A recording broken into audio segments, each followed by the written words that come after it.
এই মিয়া এই আপনার বাগুনের গাড়ি রাখার কোনো জায়গা পান না, রাস্তার মাঝখানে আপনার বাগুনের গাড়ি রাখতে হইব।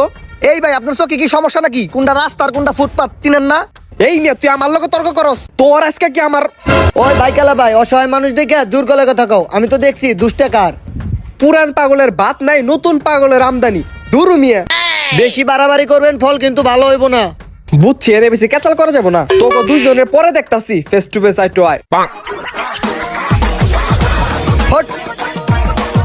কই থেকে যা এই সব পাগল ছাগল? আচ্ছা কাকা, বেগুন কত করে? রোজা তো ভাই, রোজার লিগে দাম একটু বাড়তি, 120 টাকা কেজি, কিন্তু আপনার লিগে হুদা 60 টাকা। কি লিগে কাকা? আমার লিগে 60 টাকা কে? কারণ আপনি অনেক ভালো মানুষ, আপনি আমার লিগে ওই বাইকালার লগে প্রতিবাদ করছেন। আচ্ছা তাহলে 2 কেজি বেগুন দেন আমারে। ঠিক আছে, দিতাছি। এই যে কাকা বেগুন ভালো হইব তো? এই উঠ,